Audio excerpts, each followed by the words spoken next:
Tough day to be a Magic fan. Um, like I said in my past video, coming into the season, people were saying top three seed in the East. This is a team to contend with, which when we are healthy, we are. And we are healthy right now. But today was kind of like a slap in the face for us. We lost to a Celtics team that rested their starters. So we lost to the G League team of the Celtics, I guess you could say that. Just they had some ninth, 10th guys score 30 points on us, which is quite embarrassing since we had our stars out there. Here's a thing that confuses me is that Desmond Bain played 6 minutes until the fourth quarter. That's 6 minutes in a game that could decide we get the 6th seed or home playing game, which, by the way, we did not get either of those. So you're kind of scratching your head. The players played their asses off, and then you look at what the coach decided to do. Just stupid, pure stupidity. Jamel Moses is definitely gone after this year, unless we somehow make it out of the first round, which we have like a 0.0001 chance of that happening at this point in time. But anyway, this is the Magic Pod with Seb. I should have started off with that. We're going to talk about the Playin tournament. Magic have to go on the road to Philadelphia, play the playing game. The winner of this game will play the Celtics in the first round of the playoffs. So I guess it's the race to who gets swept. That's the way I'm going to put it, honestly, because Sixers without Embiid will get swept. With Embiid, they might make it a series. They could go to 6, maybe 7. Magic, you never know with this team. Obviously, we go on win streaks, and then we have the slumps. So you just never know what this team's going to give you every single night. The playoffs, they do ramp it up a little bit, but it's the Celtics. They're my pick to go to the finals, so I don't see us getting past them. We have a better chance of playing the Pistons, ironically, but even that's not going to go our way. So let's talk about this matchup a little bit. I'm going to break down the players, compare the two players on each side, see which matchup looks better on paper. Sixers won today. They get the home playing game against us. We lost today to Celtics. We finished the stretch last 4 games 3-1. Sixers went 2-2. Like I said, what happened? Hawks went 1-3, which would have been perfect if the Magic would have beat them when I was there a few weeks ago. So that game came back to haunt us even more today. The Heat went 1-3. The Hornets went like 1-2. They only had 3 games left. And then the Raptors went 3-1. So, 3-1. So, yeah, the Raptors did their job. We did not do our job. Well, technically we did. We just don't have the tiebreakers of any of these teams because of how poorly of a season we've had with injuries and with just inconsistency of rotation. So, to this matchup, right? Let's go to the starting fives, okay? We got Maxey versus Suggs. I'm going to give Maxey the edge on that. He's a way better player than Suggs. He's averaging 28 a game. Suggs is averaging just under 20. I think about 16 or 19 a game. I forgot which one it was. We go to the 2 position, okay? Desmond Bain versus VJ Edgecombe. I'm giving it to Desmond Bain. Edgecombe is a promising rookie. He's young, no playoff experience though. So, this is a pretty big game for someone like him. Desmond Bain has been through this many times. Playoff atmospheres back in Memphis. Desmond Bain is one of our best players. He's averaging over 20 a game. Give Desmond Bain in that matchup. We go to Franz Wagner and Kelly Oubre Jr. I'm taking I'm taking Franz Wagner with the advantage. Franz is averaging more when he's not hurt. He's just a better, more consistent player. He could get it done on multiple ends of the ball, defensively, offensively, 3-point, whatever you need from Franz. Franz will give it to you. Kelly is just more of a spot up 3 guy. He has some defense, but it's not great defense. and like I don't want to hate on Kelly. I actually love Kelly Oubre. He's actually on the Suns, he was one of my favorite players. But I'm gonna give Franz that matchup just because of the circumstances that we are faced with as of right now. Tear to my eye. We go to the 4 matchup. We play Paolo Banchero at the 4, and trying to think who the Sixers have at the 4. I know. Oh, Paul George. This one's a tough matchup, honestly. Paul George has the experience. He's a solidified all-star, superstar. Paolo is a superstar, upcoming superstar. He's more inconsistent than anything, but Paolo last playoffs, I'm comparing it to now. Who's the better player now, not overall? Let's be clear about that, okay? Paul George missed 25 games due to steroids. Paolo missed 15 games due to a sprained ankle. Or was it an oblique? I think it was an oblique, or that was last season. But anyway, I think right now I'm going to give the edge to Paolo. Paul George just hasn't really done a lot this year. He's kind of been quiet. No one's been talking about him. Paolo, no one talks about him as it is because they all want to hate. But last year in the series against the Celtics in all 5 games, he averaged a 30-point. Paolo averaged 30 points versus the Celtics last season in the first round. Paul George didn't even make the playoffs last year. So I'm going to take Paolo in this matchup. I think Paolo and Paul George will be a great one to watch, but Paolo has the edge.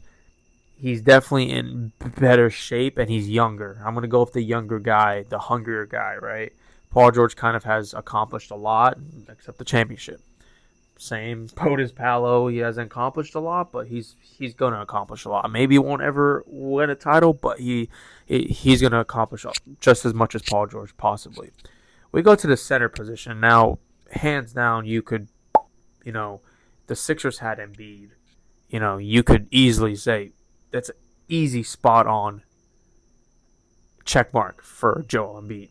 However, Embiid is out with an appendix injury, right? Embiid will probably not be back till Game 5 of the first round, if anything.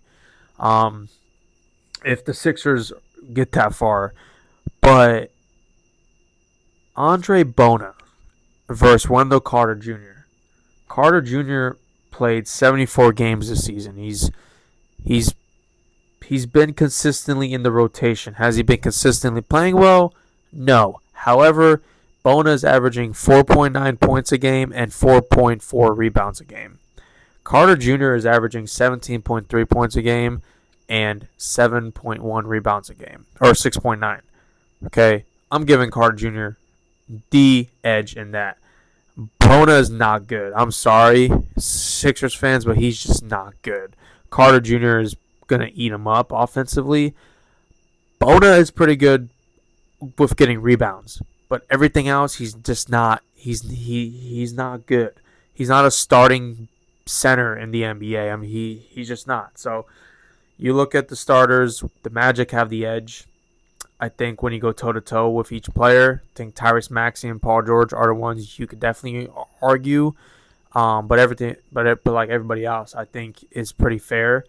Let's go to the bench, and you guys know me. I've been talking about the Sixers bench every NBA video I've made this season, which has not been a lot, but the Sixers bench is not good. They're just not.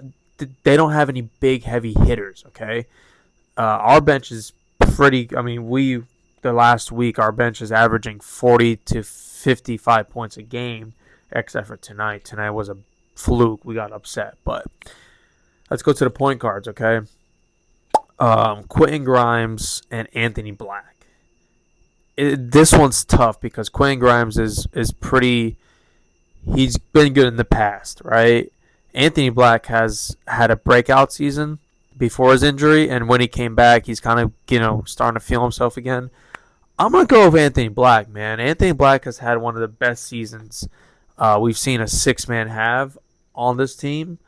So, and he's younger. He's dynamic with the ball. Has crazy athleticism. I think his athleticism will take advantage of Quentin Grimes. So give me Anthony Black in that one. No disrespect to that. We go down to the other guard combo: Justin Edwards versus Javon Carter. This is like, I don't know who to give it to. Javon Carter is pretty impactful for us. Justin Edwards, I haven't seen too much of him, but I just know he doesn't put up a lot of points. He's a good playmaker. Javon Carter's kind of inconsistent playmaker. I'm gonna go Justin Edwards on this one. I don't think he's good, but Javon Carter isn't good either. So we're kind of even in that aspect of it, right? All right, going to our 3 spot. Okay, we're gonna go Dominic Barlow and Tristan Da Silva. This one's hands down. Tristan Da Silva gets the advantage by a mile. Tristan Da Silva is having a breakout year this year. Some Sixers fans actually know of him because he actually scored, I think, 30 points versus them in the in-season tournament back in, what was it, November. So Sixers fans know him pretty well. Tristan Da Silva is a promising young guy. He's a second-year player. He's averaging, I think, close to 15, 16 points a game. When Franz was injured this year for 18 games, Tristan was the one that took the call, and he started every one of those games, and he did not score under 12 points in any of those games, maybe a few times, but he's been more consistent than not. Pretty big impact player off the bench for us over Dominic Barlow, which, is just not good. When he starts, he scored a lot of times 0 points as a starter in place of Paul George, so that's pretty bad. So Tristan Da Silva clears him by a mile, okay? Going to our power forward position, Sixers are kind of small on the bench, so both of these players are 6'8", in like Barlow and Jabari Walker. Jabari Walker versus Jamal Cain. Jamal Cain is a guy for us that we just signed in mid-season to a full contract off a 2-way contract. It's a player that's been in the G League all of his career almost. He's actually been pretty good. A lot of people don't know about him, but he's been making an impact defensively, and offensively he's pretty smart. So I like Jamal Cain a lot, but he just doesn't have the experience in a big game like this. He hasn't really been in the NBA. He's been in the G League. Jabari Walker seems to be more comfortable in this league, and he seems to be more comfortable coming off the bench in the role that he has to play. So I'm gonna go Jabari Walker to have the advantage over Jamal Cain, just because of the experience. But overall, I think Jamal Cain is more athletic, and he has potential to be better than Jabari. But right now, Jabari has that edge. So I'm gonna go Jabari. Finally, going to our backup center position.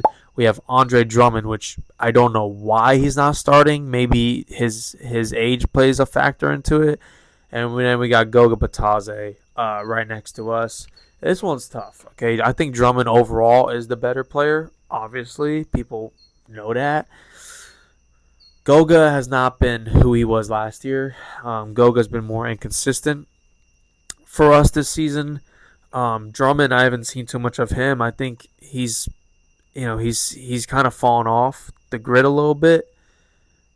But, you got to look at the magnitude of this game. Sixers are playing at home. Drummond will probably have a good game. I think he should be starting over Bona. If Bona wasn't so lengthy, I think Drummond would be starting, and also he's also younger than Drummond.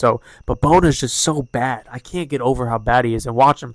He's going to drop a 40-piece on us now because I'm over here bashing on him. But I just don't like how he plays. He's not good. He's not consistent. Drummond should be starting, but Drummond has the advantage over my boy, Goga. Goga, however, is a fan favorite. A lot of people like how he plays. He's aggressive. He's gritty.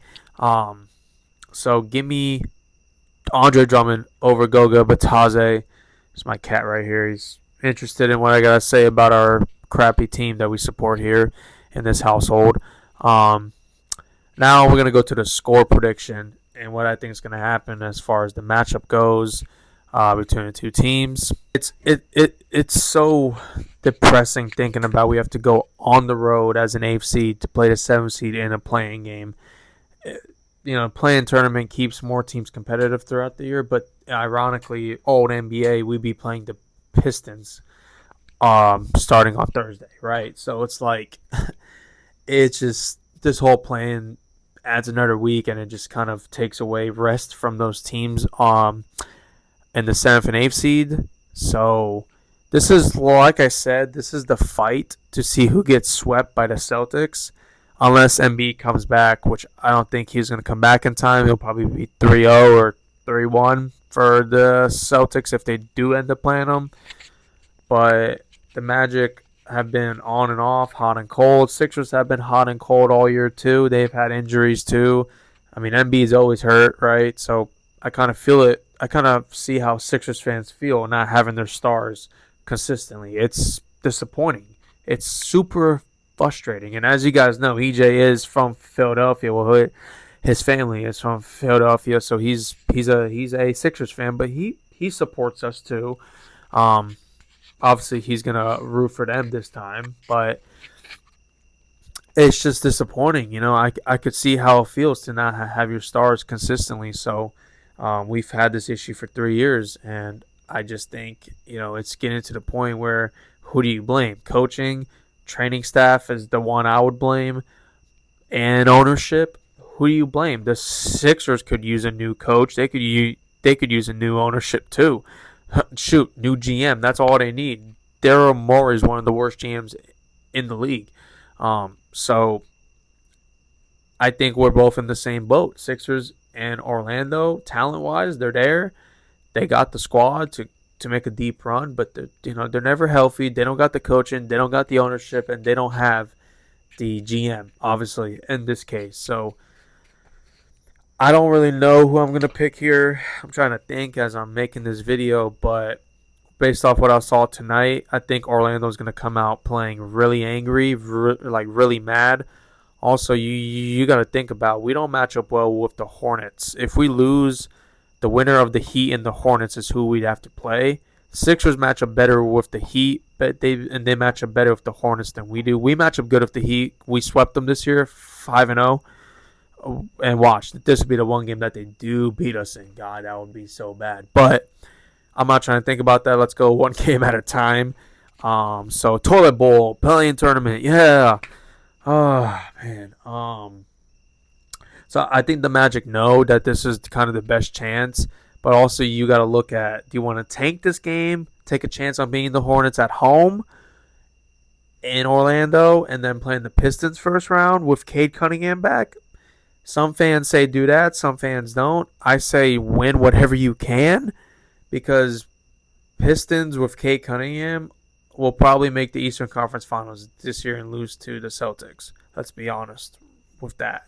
So beat the Sixers, please. Get out, take your chances with the Celtics. Who knows? Maybe we pull off an upset. Probably not, though. I'm not expecting a lot. Maybe we win one game like last year. We do have more experience. We are healthy, so you never know. I will stick by my words when I said this. The Magic, healthy, are a team that nobody wants to face. And I'm not the only one saying that. There are professional reporters, commentators saying this on a nightly basis. A fully healthy Magic team is not someone that a team wants to face in the postseason. I'm sticking by that, but also my expectations have been brought down to a bare minimum of winning one game in the postseason this year, firing Jamal Mosley, and hoping for the best next season with whoever we hire as our next coach. So with that being said, though, I think we go on the road. We're going to be a little pissed off. I think there's going to be a lot of pressure on our head coach to probably showcase the best coaching performance he's had all year. I think the Magic match up really well with the Sixers team. We have the better bench. We have more depth. And then we have more stars in the lineup. If the Sixers had Joel Embiid, I might pick him, because I think Joel Embiid tears Carter Jr. I mean, he dropped 50 on Carter Jr. last year. So, or was it? No, he dropped 50 on Mo Bamba a few years ago. But Carter Jr. was on that team too. So you can't argue that. I'm going to go with the Magic to win this game. I think it's going to be a close one. I think it's going to be high scoring. Or no, I think it'll be low scoring. I think it'll be like 112 to 107. So 112-107 Orlando. We go play the Celtics, and I'll make a separate video about that. I'll do the same thing here. Who has the advantage in what category? By the way, Celtics are the best coach team in the NBA. Can't lie, Joe Mazzulla is my favorite head coach. I wish Orlando had him, but obviously we know why he got his role in like Boston, and Brad Stevens is doing a hell of a job as the GM. So the Celtics have my all-round respect. Sixers have my respect too. I don't think they have a bad team, but I just think one has to like give here, and they could run with the Pistons too if they have Embiid. The Pistons are strong, but they could definitely run with them, and they match up well with the Hornets, really well with the Hornets. So I think Sixers benefit from losing this game. We benefit somehow from winning this game. Either way, we're both first round exits, but it is what it is. See you guys. Again, thanks for joining the Magic Pod with Seb. This is a new series I'm starting on the channel. I'm going to be more consistent with it, but I love you guys, and go Magic. Whatever is left of our season, expectations are low for us until Jamel is gone. But other than that, go Magic. See you guys on Tuesday night. Hope for the best. Deuces.